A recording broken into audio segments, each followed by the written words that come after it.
මිනිසම මේ පින උපකාර වේවා කියන අදිෂ්ඨානය ඇති කරගෙන. පින්වත්නි මේ ධර්මානුශාසනාවේදී මම කල්පනා කළා මෙන්න මේ වගේ මාතෘකාවක් අරගෙන කතා කළොත් හොඳයි කියලා. සාමාන්‍යයෙන් අපි මේ මිනිස්සු විදිහට ඉපදිලා ඉතින් කාලා බීලා ඇඳලා පින්කම් ටිකක් එහෙමත් කරගෙන මේ ඉන්නවා. නමුත් බුදුරජාණන් වහන්සේ වදාලා අපේ ජීවිත ගොඩක් අනතුරකට වැටිලා තියෙන්නේ. ලොකු අනතුරක තියෙන්නේ. ඒ කියන්නේ අපේ ජීවිතය පිළිබඳව අනාගතය පිළිබඳව අනපේක්ෂිත තත්ත්වයක් තියෙන්නේ. අපිට රැකවරණයක් නැහැ. අපි අනාරක්ෂිතයි මේ ගමන් මගේ. මේ සංසාර ගමන යනකොට අපි අනාරක්ෂිතයි. මොන ආයතනයක අපි ඉන්ෂුරන්ස් කළත් මේ සංසාර ගමනට රැකවරණයක් වගකීමක් යාලට දෙන්න බෑ. ඒ නිසා මේ අනාරක්ෂිත අවිනිශ්චිත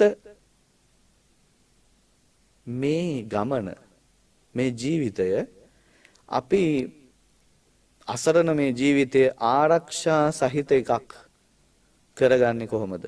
විශ්වාසනීය ගමනක් කරගන්නේ කොහොමද කියන එක අපි ටිකක් කතා කරලා බලමු. බුදුරජාණන් වහන්සේ වදාලා මේක මේ අපි ඔය හිතාගෙන ඉන්න දේවල් කළාට හරියන්නේ නැහැ කියලා. දැන් ඔන්න සාමාන්‍යයෙන් අපි ඔහේ ජීවත් වෙනවා. පින්දහම් ටිකුත් එහෙම මෙහෙම කරනවා අනිත් දේවලුත් කරගෙන වැඩ කටයුතු කරගෙන ඉන්නවා. අපි හිතනවා අනේ මගේ ජීවිතේ දැන් මං ගෙයක් දොරක් හදාගත්තා මං ඉගෙන ගත්තා මට හොඳ දරුවෝ ටිකක් මං හදාගත්තා එයාලටත් ඉගෙනුවා දැන් මගේ ජීවිතේ අංග සම්පූර්ණයි කියලා. ඒක හරිද? අපේ දරුවන් කොච්චර ඉගෙන ගත්තත් එයාලා ලෝකේ මොන තැන් වලට ගියත් අපේ ජීවිතේට වගකීමක් එයාලට දෙන්න පුළුවන්ද? අපි කොච්චර ඉගෙනගෙන තිබුණත් අපි පැවිදි වෙලා හිටියත් අපිට මේ ජීවිතේ වගකීමක් ලේසියෙන් හදාගන්න පුළුවන්. විශ්වාසයක් ඇති කරගන්න පුළුවන්. මේක ලේසි වැඩක් නෙමෙයි. බුදුරජාණන් වහන්සේ වදාලා අත්ත දීපා විහෙරත භික්කවේ අත්ත සරණා කියලා. තමන්ට පිහිට තමාමයි. පුත්තා මත්ති ධනම් මත්ති ඉති බාලෝ විහංජති. අත්තායි අත්තනෝ නත්ති කුතෝ පුත්තා කුතෝ තනං කියනවනේ. මොඩ මිනිස්සු හිතනවලු මට දරුවෝ ඉන්නවා. බය වෙන්න දෙයක් නැහැ. මං හම්බ කරපු ධනෙ බැංකුවල තියෙනවා. බය වෙන්න දෙයක් නැහැ. මට ගෙවල් දොරවල් තියෙනවා. නිසා බය වෙන්න දෙයක් නැහැ කියලා හරි සතුටින් ඉන්න හිතනවලු. නමුත් භාගතුන් වහන්සේ වදාලා අත්තාහි අත්තනෝ නත්ති. තමන්ට තමන්වත් නැහැ.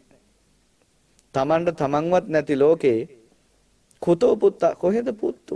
දරුවෝ කොහෙද? දරුවන්ට මොනවද කරන්න පුළුවන්? කුතෝ දන සල්ලි වලට මොනවද කරන්න පුළුවන් කියලා. ඒකයි බුදුරජාණන් වහන්සේ වදාරන්නේ අත්තාහි අත්තනෝ නාතෝ. තමන්ට ආරක්ෂාවට රැකවරණයට පිහිටට ඉන්නේ තමන්මයි. බුදුරජාණන් වහන්සේ වදාලා අත්ත දීපා විහෙරත භික්කවේ අත්ත සරණ. තමන්ට දීපා කියලා කියන්නේ පහනක් නෙමෙයි. දීප කියලා කියන්නේ දිවයිනකට, ගොඩබිමකට. වතුරෙන් යට නොවන මහා ජලාශයක මැදින් ඉහළට මතුවලා තියෙන ආරක්ෂා සහිත ගොඩබිමකට තමයි දීපේ කියන්නේ. අපේ ලංකාව වගේ එකක් කියලා හිතන්නකො. වටේටම වතුරෙන් වට වෙලා උඩට මතුවලා. අපි මේ දෙයනේ කියලා ජීවත් වෙනවා මේ. කිසි ගැටලුවක් නැහැ. ඉතින් මෙන්න මේ වාගේ දීපයක් ආරක්ෂිත භූමියක් හදාගන්නලෝ තමන්ගේ ජීවිතේට. ඒකට ඉතින් කාටද ඒක කරන්න පුළුවන්? අත්ත දීපා. තමන්ම තමන්ගේ ජීවිතේට දිවයිනක් හදාගන්න, ගොඩබිමක් හදාගන්න, රැකවරණයක් හදාගන්න. න අනන්‍ය සරණ වෙන තැන්වල ওই සරණ පිහිට නැහැ. ඒ කියන්නේ අපි ඔය එක එක දේවල් අපේ මන්ත්‍ර කිය ශාස්ත්‍ර බල නැකත් බල පුංචි පුංචි පින්කම් ටිකකුත් එහෙම මෙහෙම කර ගියා කියලා අපේ ජීවිතේ ආරක්ෂා සහිතයිද? අපේ ජීවිතේ රැකවරණය ලැබිලාද? නෑ කියනවා. කොහොමද ඒ රැකවරණය ලබන් තියෙන්නේ? ධම්ම දීපා විහෙරත භික්කවේ ධම්ම සරණ. ධර්මයමයි මේකට තියෙන්නේ. ධර්මයේ තුලින් තමයි මේ රැකවරණය ආරක්ෂාව පිහිට ලබන්න තියෙන්නේ. අනන්‍ය සරණ වෙන තැන්වල නැහැ. අපි මොන දැන් දරුවෙක් හම්බුන ගමන් අපි ලෝකේ කොහේ හරි ඉන්න හොඳම ශාස්ත්‍ර බලන එක්කන හොයාගෙන යනවා. ගිල වේලපත් කඩයක් හදලා, කේන්දරයක් එහෙම හදලා, ඒකට අනුව ලෝකේ ලස්සනම නම, අර්ථාන්විතම නම මගේ පුතාට තියන්න ඕනේ. එහෙම කියලා ඉතින් එහෙම තියෙනවා. අන්තිමේට මුළු ජීවිතේම දරුවෝ මැත්තේ, මුළු ජීවිතේම ගෙවල් දොරවල් වස්තු මැත්තේ ගෙවිලා දන්නේව නැතුව මැරිලා යනවා. ඒ නිසා බුදුරජාණන් වහන්සේ දලා ඒ කිසිම දෙයකින් අපේ ජීවිතේට ඔය ආරක්ෂාව කියන එක රැකවරණේ ස්ථීර භාවය මොකක්වත් හදාගන්න බෑ. ධර්මයේ විතරයි. දැන් හිතන්නකො ඔන්න මිනිස්සෙක් ජීවත් වෙලා ඉන්න කාලේ පුංචි පුංචි පින්කම් ටිකකුත් කර කර ඔය අපි කිව්ව තොইল බයිල් ඒවත් කර කර ඉන්නවා. අවුරුදු 75 උපරිම තියෙන්නේ. ඕක ඉතින් 15ක් විතර නිකම්ම ගෙවිලා ගියානේ අර අනුන්ගෙන් කකා බිබි ඉස්කෝලේ ගියපු කාලෙට. ඒ කාලේ ඉතින් වැඩක් නැහැ. ඒතකොට මේ 75න් දැන් තියෙන්නේ කීයද? 60ක් විතර. ඒ 60මුත් හරි භාගයක් රැයට ගිහිල්ලා තියෙන්නේ දැන්. කියන්නේ 30ක්ම ඉවරයි. ඊටු 30න් අපි ඉතින් විශ්වවිද්‍යාලවලට, ස්පිරිතාල් වලට, පාරට, බස් වලට එකට කොච්චර කාලයක් ගෙවුවද? මඟුල් ගෙවල්, මල ගෙවල් ඒවටත් ගෙවලා ගිහින් දැන් බොහොම පොඩ්ඩක් ඉතුරු වෙලා තියෙනවා. මෙන්න මේ ජීවිතේ ඕවා කර ඉඳලා දන්නේම නැතුව රෑදවල් ගෙවිලා අපි මැරෙනවා. දැන් මැරෙන්න ඉස්සර වෙලා ඒ කියන්නේ මැරුණාට පස්සේ කතාවක් වැඩක් නැහැ. ඉන්න කන්නේ මොන හරි කරගන්න පුළුවන්. ඔන්න දැන් කෙනෙක් මරණාසන්න වෙලා ඉන්නවා. ඒ කියන්නේ දැන් හොඳටම වයස ගිහලා අවුරුදු 60, 75, 80 ගිහලා දැන් අනිවාර්යෙන් අපිට විශ්වාසයි තව අවුරුදු කීපයක් ඇතුළත මෙයා මරණයටපත් වෙන්න නියමිතයි කියලා. පස්ස හැරිලා බැලුවාම කරගත්ත දෙයක්වත් නැහැ. ගෙවල් දොරවල් එහෙම හදලා තිනවා, දරු මල්ලෝ ඉන්න හැබැයි වෙන දෙයක් කරලා නැහැ. සතුටු වෙන්න පුළුවන් දෙයක් කරලා නැහැ. දැන් ඔන්න ලෙඩ ඇඳේ ඉන්න ගමන් මොනවද වෙන්නේ? කල්පනා කරන්න තියෙන්නේ මොනවද? දැන් පුළුවන් දර තට්ටු ගණන් හදපු ගෙදර උඩ තට්ටුවට යන්න බෑ. දැන් පුළුවන් දර දරුවොත් එක්ක එකට තුරුළු වෙලා ගමන් බිමන් යන්න අත් අල්ලගෙන ඇවිදින්න පුළුවන් දැන්. දැන් අර දරුවෝ ගේන රසක්මසු කෑම බීම කන්න පුළුවන්. හැමෝම රසමසු කෑම ගියාල් දෙන්නෙත් නෑ. සමහරව අර පොඩි බලු කූඩු වලටත් දාලා වහලා දානවා. නෑ අපි හිතමු නිකන් හොඳ සාමාන්‍ය දරුවෝ ටිකක් ඉන්නවමයි කියලා. එයාලා අඩුම සීනි ටිකක් එහෙම දාලා පිටි ටිකක් දාලා කිරි එකක් හදලා දෙනවා. ඕකවත් බොන්න පුළුවන්ද? එක්ක කොලෙස්ටරෝල්, දියවැඩියාව, නොඑක් ලෙඩත් එක්කනේ දැන් ඉන්නේ. ඔහොම ඉන්න ගමන් අර බාහිර ලෝකේ අපි ඉස්සරින් කරපු සෙල්ලම් මොකුත් කරන්න බෑ.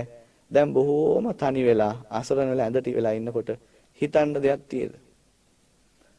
ඔන්න බොහොම අමාරුවෙන් හරි කරගත්ත පින්දහම් පොඩි ඒවා ටිකක් මතක් කර ඉන්නවා. මොකද පුංචියට කරගත්ත ඒවා එහෙම ඉක්මනට මතක් වෙන්නේ නැහනේ. හොඳ ලොකු බරපතල පින්කම් කරලා තියෙනවා නම් ටක් ගාලා ඒක මතක් වෙනවා. නමුත් මේ අවුරුදු 50කට විතර කලින් කරපු කටින පින්කම එහෙම මතක් වේද ලේසියි. ඊට වඩා පව් කරලා තියෙනවානේ. මොකද රෑදවල් ගෙවෙන හැම තප්පරයකම වැඩියෙන් කෙරෙන්නේ පව්. අකුසලයට තමයි බර බොහොම අමාරුවෙන් මහන්සි වෙලා සෑහෙන අමාරුවෙන් තමයි ওই පින්කමක් දෙකක් කරගන්නේ. ඉතින් ওই අමාරුවෙන් කරගත්ත ඒවා එහෙම මතක් කරන්න ලේසි නෑ. අර නිතරම හුරු වෙලා කෙරිච්ච තමයි ඉක්මනට ඉස්සරහට එන්නේ. එතකොට දැන් කොහොම හරි අර කරගත්ත පව් අමතක කර අර කරගත්ත පුංචි පින්කම් ටිකක් මතක් කර ඉන්නවා. ඔය ඉන්න අතරේ මෝඩ ළමයි ටිකක් තමයි ඉන්නේ. මෝඩයි කියන්නේ දොස්තරලා ඉන්නවා, ඉංජිනේරුවෝ ඉන්නවා. හැබැයි ධර්මයේ දන්නේ නැහැ. එහෙමයි ඉන්නවා. ඉතින් ඔන්න ළමයි ටික ඇඳ වටේට වට වෙනවා. වට වෙලා මොකද කරන්නේ? අනේ අම්මේ දැන් ඔය අපිව දාලා යන්නද මේ ලැහැත්ති. මොකද දොස්තර මහතුරු එහෙම ඉන්නේ. එයාලා දන්නවා දැන් මේ නාඩි වැටෙන විදිහට තව පොඩි වෙලාවකින් අම්මා යනවා කියලා. එයාන්සේ ඔන්න අතෙන් අල්ල ගන්නවා. තව එක්කෙනෙක් කකුල දිහෙන් අල්ල ගන්නවා. තව එක්කෙනෙක් මූණ දිහෙන් අල්ල ගන්නවා.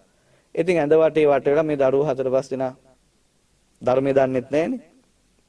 මොකද ඉන්නකන් අම්මලා තාත්තලා දරුවෝ එකතු වෙලා කරේ ගෙවල් හදන එක, කන බොන එක විතරයිනේ. විනෝද ගමන් යන එක. පින්දහම් වලට අම්මා තාත්තා ගියෙත් නැහැ, දරුවෝ හුරු කළෙත් නැහැ. ඔහොම ඉඳලා අන්තිමේට අර දරුවෝ ටික මේක දන්නෙත් නැහැ. අනේ දැන් ලොකු දුකක් ඇති වෙනවා. ඒ ඉතින් පිය විප්‍රයෝග දුක තියෙනවානේ. අනේ තමන්ගේ අම්මා නැති වෙලා යන්න දැන් ඇස්ති කියලා. ඔය දරුවෝ ටික එකතු වෙලා කියනවා අනේ අම්මේ අපිව දාලා යන්න එපා. අපි දාලා ගියොත් අපිට යන කලදසාව මොකද්ද? අම්මා ලෙඩ ඇඳේ හරි අපිට අම්මා කියලා කියන්න ඉන්න ඕන. බොහොම ලෙන්ගතු වචන හරි ආදරෙන් අඬා කියනවා. අනේ අපිට සම්බෝල ටිකක්වත් හදලා දෙන්නේ කවුද? හාල් මැස්සු ටිකක්වත් බදින්න කවුරුවත් දන්නේ නැහැ අපි. අම්මා හිටියත් අපිට ඒව කරලා දුන්නා ඉන්න කාලේ. ඒව කරේ නැතත් කමන්නේ අම්මේ ඉන්න. මේ කියද්දී මේ අම්මා බොහොම දුර්වල වෙලා ඉන්න කෙනා අර පින්කම් ටික ඔක්කොම අමතක වෙලා ආයෙ යනවා අතීතයට අර කාපු බීපුවට අර සෙල්ලම් කරපුවට අර සම්බෝල හදපුවා මිරිස් බැදපුවා ඕව මතක් වෙවි ඉන්නකොට අර දුර්වල වෙලා තියෙන හිතේට මොකක්ද එන්නේ? අනේ මට නම් යන්න බෑ. මගේ දරුවෝ ටික දාලා මට යන්න බෑ කියලා හිතනවා. ලොකු සෙනෙහසක් ආසාවක් අනික මේ ওই තරුණ කාලේ නැති ආසාවල් වයසට ගියාම වැඩි වෙනවා. ඒ තරුණ කාලේ ඉතින් කනවා බොනවා සෙල්ලම් කරනවා සාමාන්‍ය විදිහට ඉන්නවා. වයසට ගියාට පස්සේ හරි මාසයි. පුංචි දෙයකට පව ආසාව වැඩි වෙනවා. ඒ කියන්නේ අපිට ඒක අර අපි තාම වයස ගිහින් නැතුණාට අර අත්දැකීමෙන් ගොඩක් අය ආශ්‍රය කරන නිසා ඒක තේරෙනවා. එතකොට දැන් එයාලට හරියමන් දෙයක් කර කියා ගන්නත් බැරි නිසා ලොකු දුකකුත් එක්ක තමයි ආසාව තියෙන්නේ. දැන් අපිට නම් හිතන දෙයක් කන්න පුළුවන්. හිතන දෙයක් බොන්න පුළුවන්. හිතන තැනකට යන්න පුළුවන්. නමුත් අර කට්ටියට බෑ. කොච්චර රසමස උළු කෑම බීම ගමන් බිමන් තිබුණත් යන්නත් බෑ, කන්නත් බෑ, අඳින්නත් බෑ. ඒ නිසා හිතට දුකකුත් තියෙනවා, ආසාවත් වැඩි. දැන් බලන්නකෝ මේ දියවැඩියා වගේ ලෙඩවල් හැදලා අතපය කපලා ස්පිරිතාල වල ඉන්න වයසක සීයලා හැම කොට්ටයසේ තියාගෙන සීනි කනවා. ඒ කියන්නේ එයාලා දන්නවා මේ සීනි කෑම හොඳ නෑ. අනිත් කකුලත් කපන්න වෙනවා. ඊට පස්සේ අත් දෙකත් කපන්න වෙනවා. අපි දොස්තර මහතුරු හරියට දොස් කීක බැන මොකද්ද සීයේ මේ කරන්නේ අපි මේ කියලා එහෙම කියනවා. ඒත් නෑ එයාලා හොරෙන් කනවා. දැන් අපිට දැන් නම් එහෙම හිතෙන්නේ නැහැ තරුණ කාලේ. ආපෝ හොඳ නෑ. පැණි රස ටිකක් අඩු කරන්න ඕනේ කියලා අපි ඒව කරනවා දැන් ටිකක්. නමුත් වයස ගියාම ඕක කරන්නේ නැහැ. ඒ හැමදේම එහෙම තමයි. දැන් හිතවල තියෙන ආසාවල්. අරක දෙගුණ වෙලා ওই ආසාව හිතට ආවට පස්සේ හිත අමාරු වැටෙනවා. හිත කඩා වැටෙනවා. ඊට පස්සේ අනේ මගේ දරුවෝ ටික දාලා යන්න බෑ. මං ගියොත් මගේ කොල්ල කෙල්ලන්ට යන කලදසාව මොකක්ද අප්පා කියලා හිත කඩන් වැටිච්ච ගමන් යන්න කැමති නැති වුණා කියලා බෑ කිව්වා කියලා යන්නේක නවත්තන්න පුළුවන්ද? බෑ. ඒ මැරෙන එක නවත්තන්න බෑ. මොකද ඉපදිච්ච කෙනාට අනිවාර්යෙන් මරණය නියමිතයි. ඒක මේ බෞද්ධ අපි නෙමෙයි සුද්දක් කියනවා. ඒ කියන්නේ බුදුහාරවන්ගේ බණ අහන්නේ නැති සුද්දක් කියන්නේ ඩෙෆිනිට්ලි කියලා. ඩෙක්ෂුවර් කියලා. මරණය තමයි විශ්වාසය. ඒක අනිත් ඒවා වගේ නෙමෙයි. ඒක නම් කතා දෙකක් නැහැ. අනිවාර්යෙන් මැරෙන ඕනම කෙනෙක්. ඉතින් දැන් මෙයාට මැරෙන්න වෙනවා. දැන් අර හිතේ මට යන්න බෑ කිය ඉන්න ගමන් මැරුණොත් වැඩි ඈතකට යන්නේ අර දරුමල්ලන්න ආසාවෙනේ. දරුමල්ලෝ ඉන්න ළඟපාතම කොහේ හරි නවතිනවා. ඉතින් ටික දවසක් ගියාම අනේ පුරුටු ගඳ එනවා කියයි. සද්ද බද්ද ඇහෙන හොල්මන් කියයි. ඊට පස්සේ පුංචි ළමයි බය වෙලා ඔන්න එනවා අම්මේ අත්තම්මා දැක්කා කියනවා.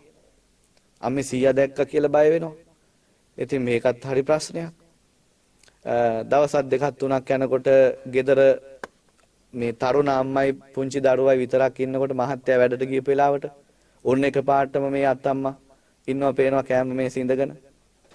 හිටි ගමන් අර හාල් මැස්සු ටික බදිනකොට පොල් සම්බෝලේ හදනකොට මෙන්න මේ එකපාරට එනවා. එකපාරට පේනවා අර කෑම බීමත් දාලා ඉවරලා ගෙදර ඉන්න අය දුවනවා යන්න. මේ වාගේ එහෙම් මෙහෙම් පොඩි කතන්දර ටිකක් පැතිරලා යනවා. ඉතින් මුල් කාලේ කියන්නේ මේ පුංචි ළමයින්ට දොස් කියන මේ පව් සිද්ධ වෙන කතා කියන්න එපා. මැරිච්ච මිනිසුන්ට ඔහොම කියන්න හොඳයිද?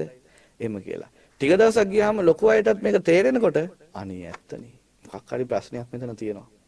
ඒ කියන්නේ අපේ මැරිච්ච අම්මලා තාත්තලා වැඩි ඈතක ගිහින් නැහැ කියලා මෙයාලට ටික දැන් තේරෙනවා. එතකොට ඉතින් අර යා ප්‍රශ්න වර්ග එහෙම ගෙනල්ලා තියෙනවා. පිරිත් කියන මේ ගඳ නැති කරගන්න සෝදනවා. ඒත් මේ හරියන්නේ නැහැ. පිරිත් කිව්වට හරියන්නේත් නැහැ. අර පිරිත් කියලා ගල් කැට මල් එහෙම වල්ලනවා මොකක්වත් හරියන්නේ නැහැ. මොකද මේ ආසාවට එන අයව එහෙම පිරිත් කියලා එලවන්න බෑ. නිකන් ඉන්න යක්කු භූතයෝ නම් එලෙවි හැකි. ආසාවට එන අය ආසාව නැති වෙලාම යන්න ඕන.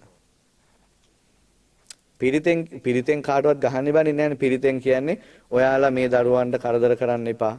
මෙයාලා මේ බුදු ගුණ දහම් ගුණ අදහගෙන ඉන්න අය කියලා කියනකොට හොඳමයි අපි යන්නම් එහෙනම් කියලා හිත හොඳ යක්කු විතරයි යන්නේ.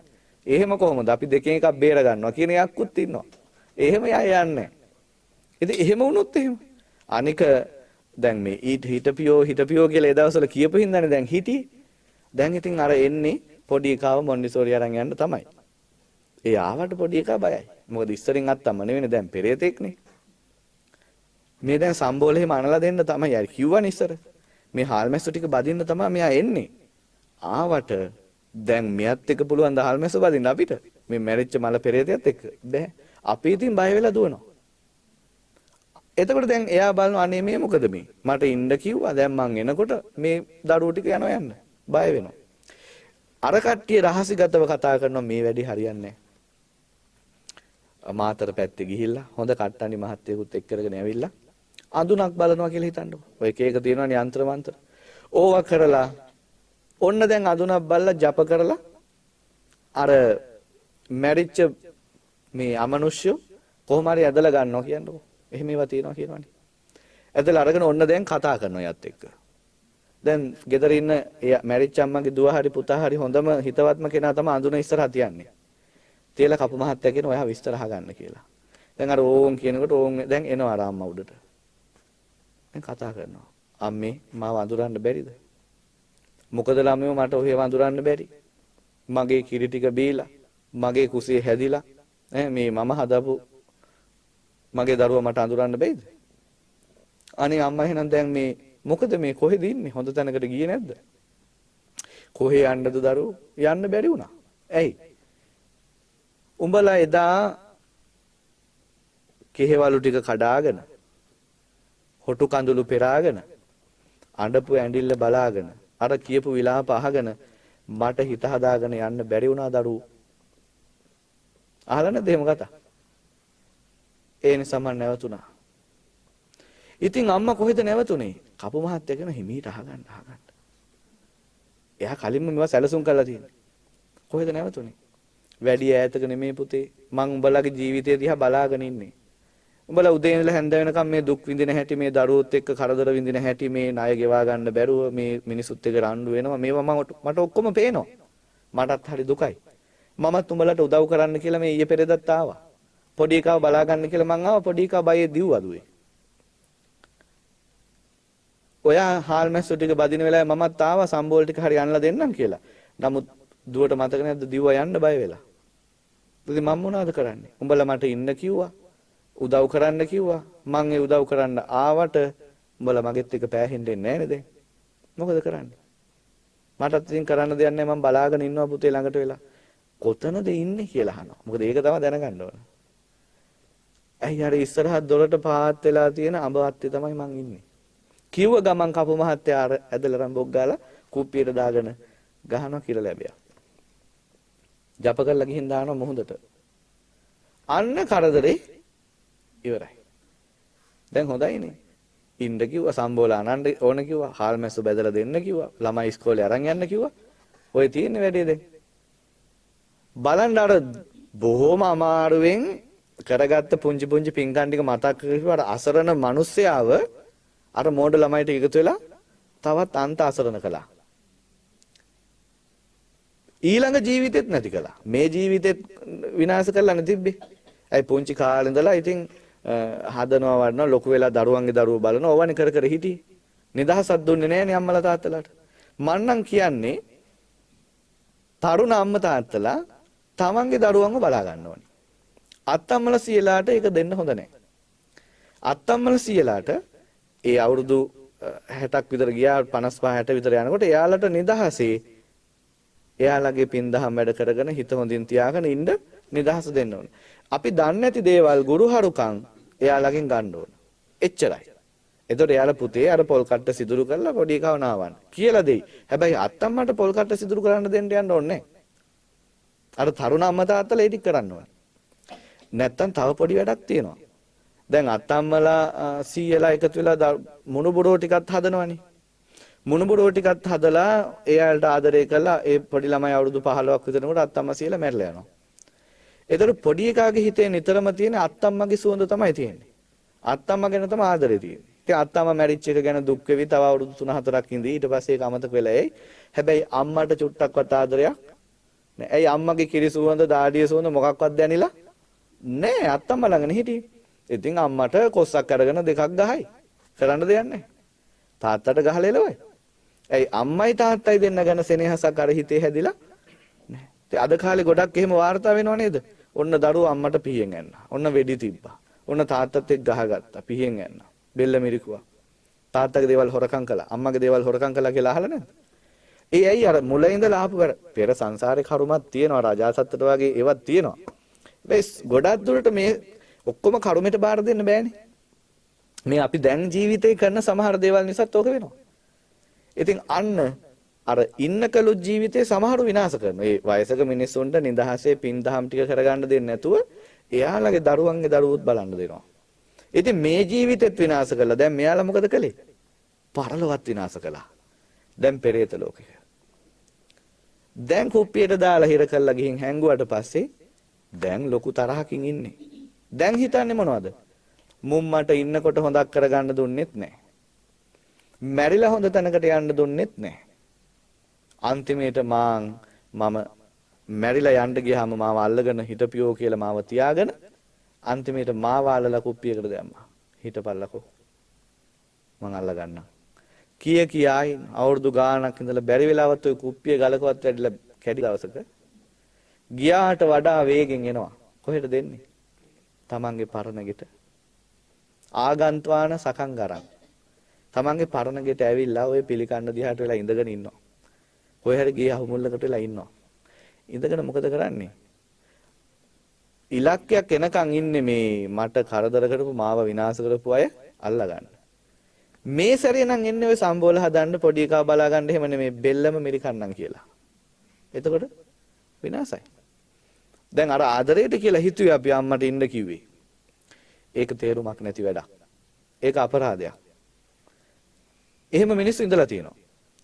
ඒ අතර මට හම්බෙලා තියෙන සමහර අම්මලා මරණාසන්න වෙලාවේ දරුවෝ ටික ඇඳ වටේ වට වෙනවා. දරුවෝ ටිකටත් හොඳට ගුණදහම් කියලා දීලා. පින් දහම් කරන විදිය, සීල් රකින්න විදිය, බණ භාවනා කරන විදිය අම්මලා කියලා දීලා. දැන් මේ තරුණ ළමයි ටික මොකද කරන්නේ? අනේ අම්මේ දැන් අම්මා කනගාටු වෙන්න එපා. අපි ගැන හිතන්නත් එපා. දැන් අම්මා මරණාසන්න තත්වයක ඉන්නේ. දැන් අපේ කෙනෙකුට එහෙම කිව්වොත් දැන් අම්මා මරණාසන්න තත්වයක ඉන්නකොත් අපිට ගහනවා අල්ලගෙන. මොනවද මේ කියන්නේ කියලා. ඒ කියන්නේ පිළිගන්න කැමති නැහැ. හැබැයි අර නුවණ තියෙන කෙනා ඒක තේරුම් ගන්නවා. දැන් අර දරුවෝ ටික කියනවා අම්මා දැන් පරණ කරපු පින් දහම් අම්මා හොඳට පින්කම් කළානේ. ඒ ටික මතක් කර කර දැන් සතුටු වෙන්න. අපි ගැන බය වෙන්න එපා අම්මේ. අම්මා අපිටත් හොඳට මේවා කියලා දීලා තියෙනවානේ. අපි ඒ ටික කරගෙන හොඳට පින් දහම් කරගෙන මේ ජීවිතේ සුවපත්ව ඉන්නම්. පරලොවත් අපි හදා ගන්න. අම්මටත් පින් දෙන්න. අම්මා සතුටෙන් මේ පින් දහම් මතක් කර කර ඉන්න කියනවා. ඒ අම්මා කියනවා නෑ පුතේ කලබලයක් නෑ. මම ඔයාලා ගැන නෙමෙයි හිතී. මට ඔයාලා ගැන ප්‍රශ්නයක් නෑ. මම මේ කරගත්ත පින්කම් ටික තමයි මතක් කර කර හිටියේ. එහෙනම් පුතේ ඔයාලත් අර මං කිව්ව විදිහට හොඳට මේ පින් දහම් ටික කරගෙන සැපසේ ජීවත් වෙන්න. මම එහෙනම් ගිහිල්ලා එන්නම්. මගේ දරුවනේ ඔයාලට තෙරුවන් සරණයි කියලා ඇස් දෙක පියාගත්තා. එච්චරයි. ආන්න මේ විදිහට මැරෙන්න අපේ අම්මා තාත්තලා කී දෙනෙකුට පුළුවන් වෙයි කියලාද හිතන්නේ? අනිත් ජීවිත සියල්ල අනාරක්ෂිතයි. එයි දැන් ජීවත් වෙලා ඉන්න කාලේ කොහොම හරි ඉන්නවා දැන් මේ කාලා බිලි ඉන්නවා. අර වගේ අමාරුවක වැටිලා මැරුණට පස්සේ එක්කෝ නිරේ මොකද තරහ එක්කෝ හරි ආසාවන් වලින් ඉන්නේ. එක්කෝ මහා පරිගැනීම් වලින් ඉන්නේ. එක්කෝ මෝඩකම් වලින් ඉන්නේ. ඔය තුනෙන් එකක් හරි තුනම හරි තිබිලා කෙනෙක් මැරෙනවා. කරගත්ත පිනක් දහම මතක් කරගන්නත් බෑ අර මෝඩ ළමයි ටික එකතු වෙලා කරපු නැස්පැත්තිය නිසා. ඔන්න මැරිලා ගිහිල්ලා එක්කෝ නිරේ. නැත්තම් තිරිසන් ලෝකේ. නැත්තම් පෙරේත ලෝකේ. නැත්තම් අසුර ලෝකේ. විනාසයිනේ. දැන් නිරේ ඉපදිච්ච කෙනෙක් කල්ප ගාණක් යනකම් ගොඩ එන්නේ නැහැ කියනවනේ. තිරිසන් ලෝකෙ ඉපදුනොත් එහෙම දැන් අපි හිතමු සාමාන්‍යයෙන් පොඩි කුරුල්ලෙකුට අවුරුද්දක් විතර ආයුෂ තියෙනවා. අවුරුද්දෙන් පස්සේ මැරෙනවා. දිව්‍ය ලෝකයයිද? ආයෙත් එක්ක පෙරේත ලෝකෙට නැත්තම් තිරිසන් ලෝකෙට. ටිකක් ලොකු සතෙක් වෙලා ඉන්නවා. මිනිස්සු වැඩ ගන්නවා. අන්තිමට මරනවා. මස් කනවා. ඒ මරණ වෙලාවේ පවා ලොකු තරහකින් ඒ සතා ඉන්නවා. ඒ මැරුණට පස්සේ සුගතියයිද ඒ සතා? ආපහු කැරකිලා එතෙන්න. සතර අපායෙමයි කැරකෙන්නේ කොච්චර හරි. වාහනයකට අහු වෙලා මැරලා යනවා. කන්න නැතුව මේ තිරිසන් ලෝකේ කිසි ආරක්ෂාවක් නැහැ. පෙරේත ලෝකෙ උපන්නෝ. සමහර ප්‍රේත ලෝක තියෙනවා මහා මුහුදේ වැටුණට උගුර කටවත් දෙමින්නේ නැහැ. ඒ කියන්නේ ඒ තරම්ම අකුසලය බලවත්. සමහර වෙන්නවා දැන් ওই භූතකාදක ප්‍රේත ලෝකේ ගැන කියනවා. එයාලා මේ කිසිම කෑමකට ආස නැහැ. එයාලා කැමැතිම අසුචි වල විතරයි. දැන් මට එක අම්මා කෙනෙක් හම්බ වුණා මරණාසන්න වෙලාවේ. එයා අවුරුදු 82ක් විතර ජීවත් වුණා. අවුරුදු 45ක් එක දිගට ලෙඩ ඇඳි පණ ඇද්දා. අවුරුදු 45ක් ගැන මම දන්නේ නැහැ. මම ඊයේ පෙරේද දන්නේ දරුවෝ කියනවා. මෙන්න මෙච්චර කල් ඉඳලා හාමුදුරනේ මේ වැඩි. මේ ඊයේ පෙරේද දවසක නැති වුණා. මේ අම්මා බලන්න මාව එක් කරගෙන ගියා ඒ අනිත් ළමයි ටික. හාමුදුරනේ වහන්සේට මේ බණ කියන කොටත් මේ කතා ටික හොඳයි කියලා පෙන්වන්න ගියා. බැලුවාම මේ ලෙඩ වෙලා ඉන්න අම්මා ඉන්න කාමරේ හරිය පිරිසිදුයි. ඊටාම පිරිසිදුයි. ලෙඩෙක් ඉන්න කාමරයක් කියලා පුංචි ගඳක්වත් නැහැ. හොඳට සුවඳවත් කරලා පිරිසිදු කරලා ඒ ළමයි තියලා තියෙනවා. අම්මගේ ඇඳ වුණත් හරිය පිරිසුදුවට ඇඳුම් ටික වුණත් මේ අම්මට වෙනම ෆ්‍රිජ් එකක් තියෙනවා. ඒක පුරවලා පේස්ටි ಜಾති කෑම වර්ග. ක්ෂණිකව දෙන්න පුළුවන් ඒවා. ලොකු උණු වතුර බෝතල් දෙකක විතර කිරි තේ එකක් මේ ප්ලේන් ටි වගේ දේවල් එහෙම හදලා තියලා තියෙනවා. ඉතින් පිළිවෙලකට. දැන් මට පෙන්වන්න ගියේ මොකද්ද? මේ අම්මා කෑ ගහනවා. හොඳ වචන වලින් කියන්නේ අපිට බනට කියන්න බෑ ඒවා. එයා කියනවා යකෝ මට බඩගිනි. කන්න දීපියව. ඉතින් මං ඇහුවා අම්මේ මෙයා අම්මට කන්න දුන්නේ නැද්ද? නෑ හාමුදුරුවෝ දැන් විනාඩි 5ක ලොකු බත් එකක් කෑවේ. උදේටත් ලොකු බත් එකක් කනවා. දවල්ටත් ලොකු බත් එකක් කනවා. රැයටත් කනවා. දැන් වයසක කෙනෙකුට අවුරුදු 60 70 කෙනෙකුට බත් කන්න පුළුවන්. අර මොනවා හරි කැඳ ටිකක් සුප් ටිකක් හරි අපි බොහොම අමාරුවෙන් තොල්පටවල් දෙක ඈඩ් කරලා පවා ගන්න. ඒකත් මේ පැත්තෙන් බිමට වැටෙනවා. මේ අම්මා එහෙම නෑ. හොඳටම කනවා. හොඳට කාලා විනාඩි 2යි යන්නේ මට බඩගිනියෝ කන්න දීපියෝ මුන් මට කන්න දෙන්නේ නෑ කියලා ළමයිට බයිනවා. ඉතින් ඒ ඉල්ලපු ගමන් දෙන්න තමයි අර ශනික කෑම තේ වගේ දේවල්. අම්මා බඩගින්නි ඉල්ලනකොට නොදීන්නේ ඉල්ලුව ගමන් දෙනවා. ඒ කාලත් ආය විනාඩියකින් දෙකකින් බෑ නෑ කියනවා. ඉතින් හිතන්නකො කොහොම කෑමක්ද මේ කෑම කියලා. තව හොඳ වැඩක්. මේ මගේ කටට කවුද මූත්‍රා කරනවා. මූත්‍රා කරනවා කියලා නෙමෙයි කියන්නේ අර පරණ වචන වලින්. මේ ගේ හැමතැනම අසුචි ගොඩවල් අසුචි කියලා නෙමෙයි යාලා කියන්නේ අර වචන වලින්. මේ පණුව මැස්සෝ මුන් එලවපල්ලා. අපිට පේන්නේ එහෙම එකක් නැහැ. දැන් පින්නතුන් හිතන්න මේ අම්මා මේ අපේ රටේ අපේ ලංකාවේ මේ අපේ ගෙදරක ඇඳක් උඩ හිටියට හිත කොහෙද තියෙන්නේ මේ? පෙරේත ලෝකේ. ඒ කියන්නේ මෙයාගේ ගති නිමිත්ත දැනටම පහළ වෙලා ඉවරයි. නිමිත්ත මොකද්ද? දැන් මරණයෙන් පස්සේ යා പ്രേත ලෝකෙ උපත කරා යනවා. ඉතින් මම මේක මේ දිබ්බ චක්කු ඥාණයෙන් එහෙම නැත්නම් අර සත්තු මැරලා ගිහින් උපදින ඥාණය දිවිලා දැනගත්තා නෙමෙයි. ඉතින් භාග්‍යතුන් වහන්සේගේ දේශනාවයි අපි දැකපු දේවලුයි සංසන්දනය කළ බැලුවාම අපිට යම්කිසි අරමුණකට එන්න පුළුවන්. ඔන්න අනාරක්ෂිත ජීවිත. මැරිලා ගිහිලා දැන් പ്രേත ලෝකේ.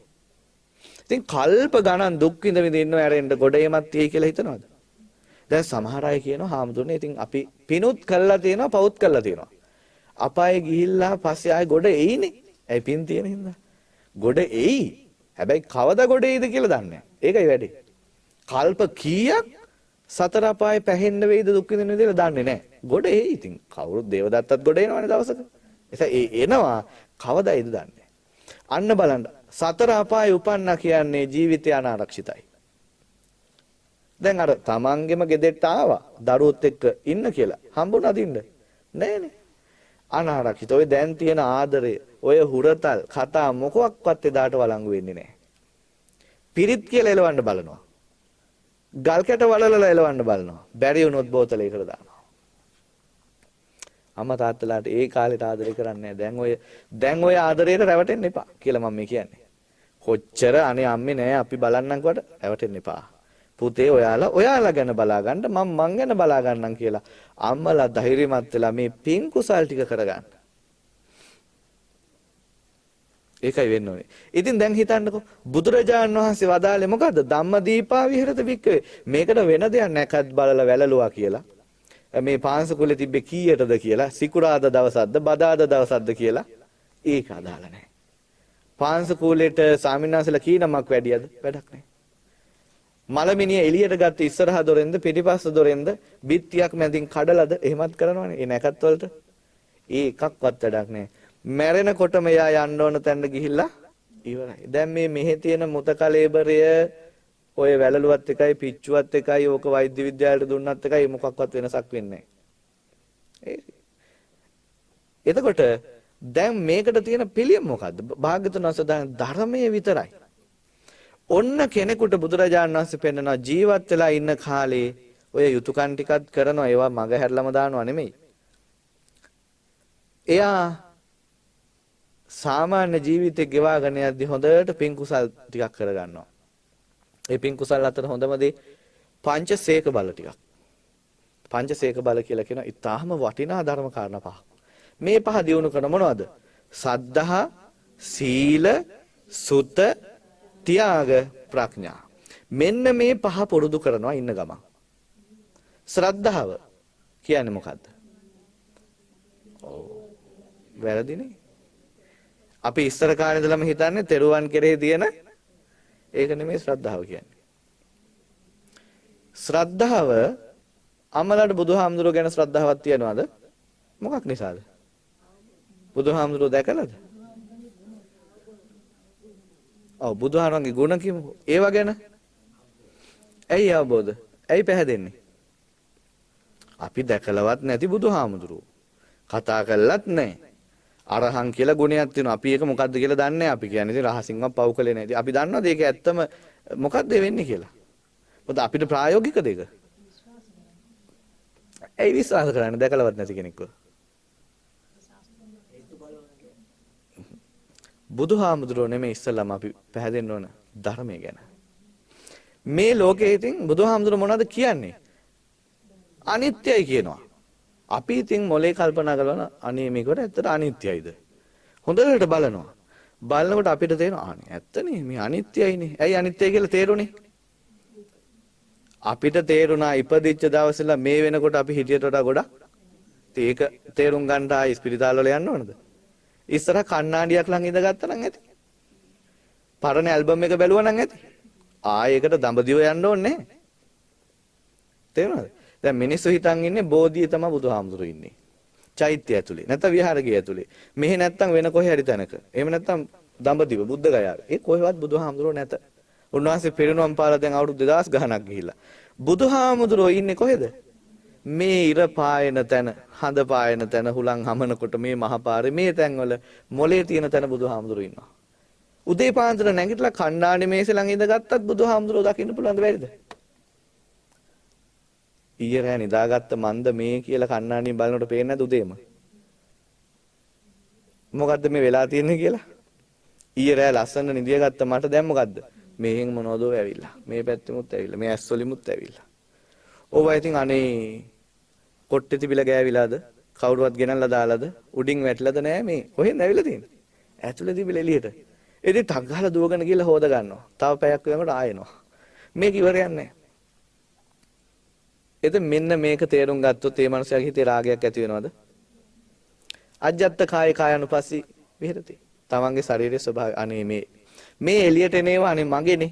මං කාලා බීලා හදාගත්තේ වනේ කියලා රෝල් කරලා කටේ දා ගන්න පුළුවන් අපරාධ කියලා එකක්වත්. දැන් ඔක්කොම සෝදලා විසිකරන්නේවා තියෙන්නේ. ඉතින් එහෙව් එකකට මම මොකටද රාගෙන් බැඳෙන්නේ කියලා එයාට හිතුණා.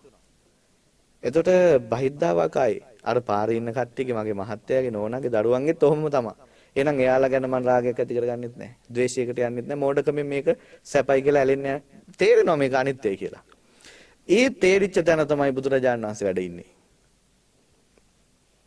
එතකොට ඒක තේරුම් ගත්තා නම් අපිට බුදුහාමුදුරුවෝ කියන කතාව හරිනම් කතාව ඇත්ත. දුක කියන එකක් දැන් තේරෙනවා. ඒක තේරුම් ගන්න ඕන. අපි මේ කිව්වට විශ්වාස කරන්න එපා කවුරුවත්.